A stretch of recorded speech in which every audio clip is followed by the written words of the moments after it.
Hello friends, ಹೇಗಿದ್ದೀರಾ ಎಲ್ಲರೂ? ಇವತ್ತು ನಾನು ಬಾಳೆ ಎಲೆಗೆ ಹಚ್ಚಿ ಒಂದು ರೆಸಿಪಿಯನ್ನು ಮಾಡುತ್ತೇನೆ. ಅದಕ್ಕಾಗಿ ನಾನು ಒಂದು 2 ಬೌಲ್ ಅಕ್ಕಿಯನ್ನು 6 ಗಂಟೆ ನೆನೆಸಿದ್ದೇನೆ. ನೋಡಿ, 6 ಗಂಟೆ ನೆನೆಸಿದ್ದೇನೆ. ಈಗ ಇದು ನೆನೆದಿದೆ. ಮತ್ತು ಅರ್ಧ ಹೋಳು ತೆಂಗಿನ ತುರಿಯನ್ನು ತೆಗೆದುಕೊಂಡಿದ್ದೇನೆ ಮತ್ತು ಬಾಳೆ ಎಲೆಯನ್ನು ತೆಗೆದುಕೊಂಡಿದ್ದೇನೆ. ಮತ್ತು ಈಗ ಒಂದು ದೊಡ್ಡ ಬಾಳೆ ಎಲೆಯನ್ನು ತೆಗೆದುಕೊಂಡಿದ್ದೇನೆ. ಈಗ ನಂತರ ಈ ಬಾಳೆ ಎಲೆಯನ್ನು ಮಧ್ಯದಲ್ಲಿ ಕಟ್ ಮಾಡಿ ಹೀಗೆ ತುಂಡುಗಳನ್ನಾಗಿ ಮಾಡಿಕೊಂಡು ಅದರಲ್ಲಿ ಇದನ್ನು ಹಚ್ಚಿ ಚೆನ್ನಾಗಿ ಬೇಯಿಸುವುದು. ಇದರ ಹಿಟ್ಟನ್ನು ತಯಾರಿಸಿ ಚೆನ್ನಾಗಿ ಬೇಯಿಸಿಕೊಳ್ಳಬೇಕು. ಹಾಗೆ ಒಂದು ರೆಸಿಪಿಯನ್ನು ಮಾಡುತ್ತಿದ್ದೇನೆ. ಹೇಗೆ ಮಾಡುವುದೆಂದು ನೋಡೋಣ ಬನ್ನಿ. ಈಗ ಈ ಅಕ್ಕಿಯ ನೀರನ್ನು ತೆಗೆದು ನಾನು ಅರೆದುಕೊಳ್ಳುತ್ತೇನೆ. ತೆಂಗಿನ ತುರಿ ಮತ್ತು ಈ ಅಕ್ಕಿಯನ್ನು ಅರೆದುಕೊಳ್ಳುತ್ತೇನೆ.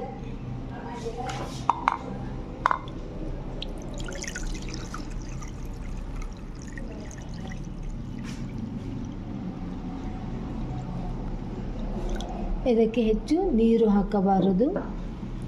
ನೀರು ಹಾಕದೆ ಅರೆದುಕೊಳ್ಳಬೇಕು. ಈಗ ಇದನ್ನು ಮಿಕ್ಸಿ ಜಾರಿಗೆ ಹಾಕಿ ರುಬ್ಬಿಕೊಳ್ಳೋಣ. ಇದಕ್ಕೆ ಹೆಚ್ಚು ನೀರು ಹಾಕಬಾರದು.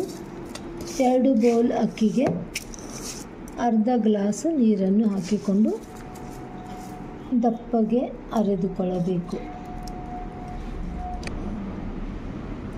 ಕಾಯಿ ತುರಿಯನ್ನು ಕೂಡ ಸೇರಿಸಿಕೊಂಡು ಅರೆದುಕೊಳ್ಳೋಣ. ಸ್ವಲ್ಪ ಸ್ವಲ್ಪವೇ ಅರೆದುಕೊಳ್ಳೋಣ.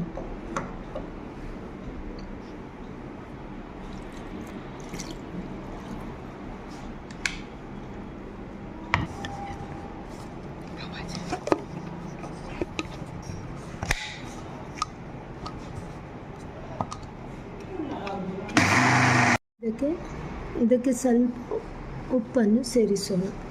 ಒಂದು ಅರ್ಧ ಚಮಚ.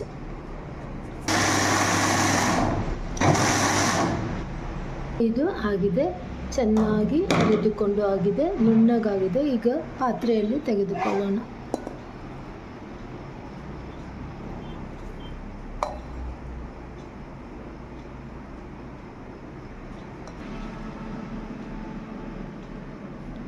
ನೋಡಿ, ಹೇಗೆ ಚೆನ್ನಾಗಿ ನುಣ್ಣಗೆ ಆಗಿದೆ. ಹೀಗೆ ಆಗಬೇಕು. ಭಾಳ ತೆಳ್ಳಗೂ ಇರಬಾರ್ದು, ದಪ್ಪಗೂ ಇರಬಾರ್ದು. ನಾವು ಪಾತೋಳಿಯನ್ನು ಮಾಡುತ್ತೇವಲ್ಲ, ಹಾಗೆ ಆ ಹಿಟ್ಟಲ್ಲಿ ಇರಬೇಕು.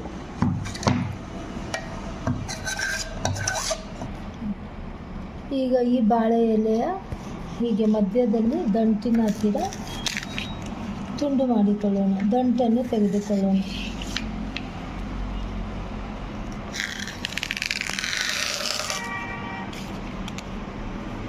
ಹೀಗೆ ದಂಟಿನ ಕಡೆಗೆ ಕಟ್ ಮಾಡಿಕೊಳ್ಳಬೇಕು.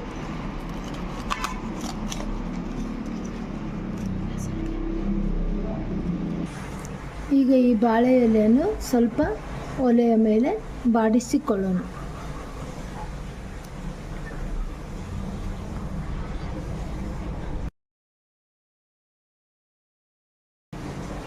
ಹೀಗೆ ಸ್ವಲ್ಪ ಬಾಡಿಸಿಕೊಳ್ಳೋಣ.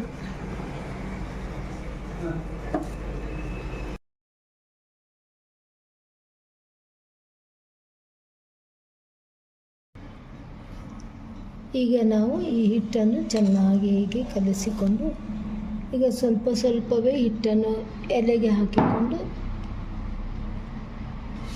ಹೀಗೆ ಹಚ್ಚಿಕೊಳ್ಳುತ್ತಾ ಬರೋಣ.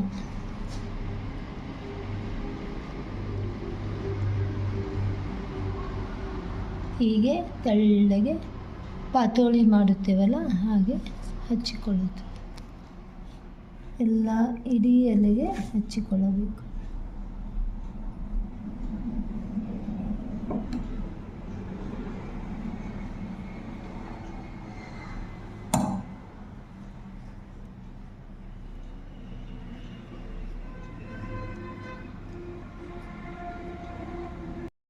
ಇದನ್ನು ಹಳ್ಳಿ ಕಡೆಯಲ್ಲಿ ಮಾಡುವುದು ಹೆಚ್ಚು. ಇದು ಬೆಳಗಿನ ತಿಂಡಿಗೆ ಚೆನ್ನಾಗಿರುತ್ತದೆ. ಹೀಗೆ ಇದನ್ನು ಫೋಲ್ಡ್ ಮಾಡಿಕೊಳ್ಳುತ್ತಾ ಹೋಗಬೇಕು. ಹೀಗೆ ಫೋಲ್ಡ್ ಮಾಡಿ ನಂತರ ಇದನ್ನು ನಾವು ತೊಂದರೆ ಎನ್ನುತ್ತೇವಲ್ಲ, ಇಡ್ಲಿ ಕುಕ್ಕರಿನಲ್ಲಿ ಬೇಯಿಸುವುದು. ನೋಡಿ ಫ್ರೆಂಡ್ಸ್, ಈಗ ಎಲ್ಲವನ್ನು ಹೀಗೆ ಮಡಚಿಕೊಂಡು ಆಗಿದೆ. ಈಗ ಇದನ್ನು ಇಡ್ಲಿ ಪಾತ್ರೆಯಲ್ಲಿ ಹಾಕಿ ಬೇಯಿಸೋಣ. 15 ನಿಮಿಷ ಬೇಯಿಸಬೇಕು. ರುಚಿಕರವಾದ ಬಾಳೆಯ ಎಲೆಯ ತಿಂಡಿ ರೆಡಿಯಾಗುತ್ತದೆ. ಇದನ್ನು ಬೆಳಗಿನ ನಾಷ್ಟಕ್ಕೆ ನಾವು ತಿನ್ನಬಹುದು. ಭಾಳ ರುಚಿಯಾಗಿರುತ್ತದೆ. ಈಗ ಬೇಸಿಗೆಯಲ್ಲಿ ಈ ಬಾಳೆ ಎಲೆ ತಂಪಾಗಿರೋದರಿಂದ ದೇಹಕ್ಕೂ ತುಂಬ ಒಳ್ಳೆಯದು, ಆರೋಗ್ಯಕ್ಕೆ ತುಂಬ ಒಳ್ಳೆಯದು. ಇಡ್ಲಿ ಕುಕ್ಕರಿನಲ್ಲಿ ಹಾಕಿ ಬೇಯಿಸೋಣ. ಅದಕ್ಕೆ ನೀರು ಹಾಕಿಕೊಂಡಿದ್ದೇವೆ. ಈಗ ಹೀಗೆ ಪಾತ್ರೆಯನ್ನು ಇಟ್ಟು ಇದರ ಮೇಲೆ ಒಂದೊಂದಾಗಿ ಹಾಕಿ ಬೇಯಿಸಿಕೊಳ್ಳೋಣ.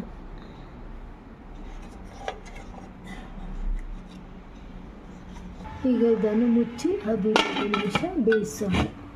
ಈಗ ನಾವು ಈ ಬಾಳೆ ಎಲೆಯ ರೆಸಿಪಿಗೆ ಒಂದು ಚಟ್ನಿಯನ್ನು ಮಾಡಿಕೊಳ್ಳೋಣ.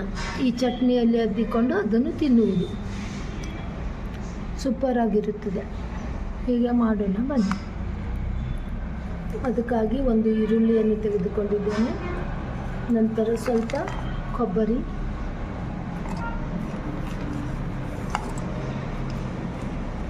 ಸ್ವಲ್ಪ ಶುಂಠಿ, ಕರಿಬೇವು,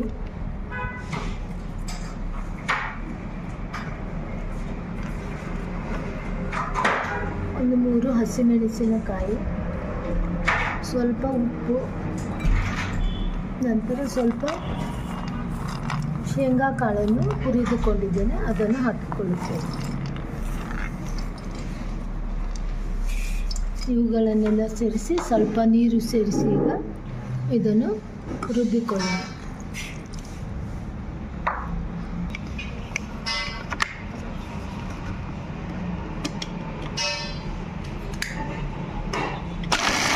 ಈಗ ಈ ಚಟ್ನಿ ಆಗಿದೆ. ಇದನ್ನು ಪಾತ್ರೆಯಲ್ಲಿ ತೆಗೆದುಕೊಳ್ಳೋಣ.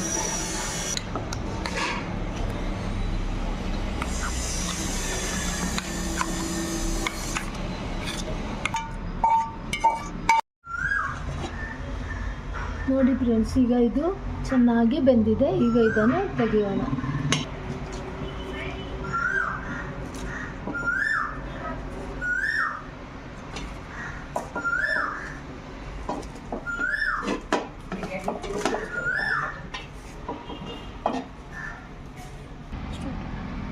ನೋಡಿ ಫ್ರೆಂಡ್ಸ್, ಈಗ ಇದು ಬೆಂದಿದೆ.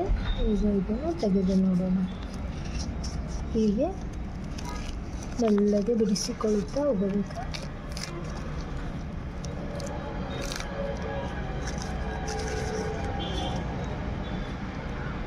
ನೋಡಿ ಹೀಗೆ ಮೆತ್ತಗೆ ಬಂದಿದೆ. ಈಗ ಇದನ್ನು ಈ ಚಟ್ನಿಯ ಜೊತೆಗೆ ಸವಿಯೋಣ. ಇದು ಈಗ ಬೇಸಿಗೆ ಗಾಲದಲ್ಲಿ ದೇಹಕ್ಕೆ ತುಂಬ ತಂಪಾಗಿರುತ್ತದೆ ತಿಂದರೆ. ಇದನ್ನು ಶುಗರ್ ಪೇಷಂಟು ಕೂಡ ತಿನ್ನಬಹುದು. ಅಕ್ಕಿ ಅದು, ಆದರೂ ಇದರಲ್ಲಿ ಬೆಲ್ಲ ಏನೂ ಹಾಕಿಲ್ಲ, ಸ್ವಲ್ಪ ಕಾಯನ್ನಷ್ಟೇ ಹಾಕಿದ್ದೇವೆ. ಇದನ್ನು ಈಗ ಈ ಚಟ್ನಿಯ ಜೊತೆಗೆ ಸವಿಯೋಣ. ನೋಡಿ ಫ್ರೆಂಡ್ಸ್, ಇದು ತೆಳ್ಳಗೆ ನೀರು ದೋಸೆ ಹಾಗೆ ಇರುತ್ತದೆ. ಇದು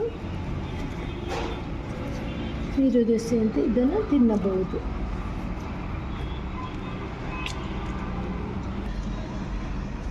ಈಗ ಇದನ್ನು ಸರ್ವ್ ಮಾಡೋಣ. ಚಟ್ನಿಯ ಜೊತೆಗೆ ಸರ್ವ್ ಮಾಡೋಣ.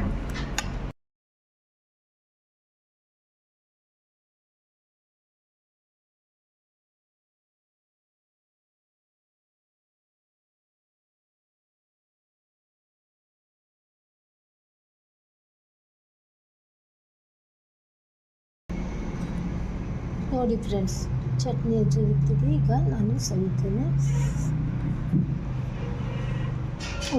ತುಂಬ ಚೆನ್ನಾಗಿದೆ, ಭಾಳ ಟೇಸ್ಟಿಯಾಗಿದೆ. ಈ ಬಾಳೆ ಎಲೆಯ ಒಳ್ಳೆಯ ಪರಿಮಳ ಇದಕ್ಕೆ ಸೇರಿಕೊಂಡು ಭಾಳ ಅದ್ಭುತವಾಗಿದೆ. ನೀವು ಮಾಡಿ ಫ್ರೆಂಡ್ಸ್, ಮತ್ತು ಮನೆಯಲ್ಲಿ ಎಲ್ಲರಿಗೂ ಕೊಡಿ. Thanks for watching.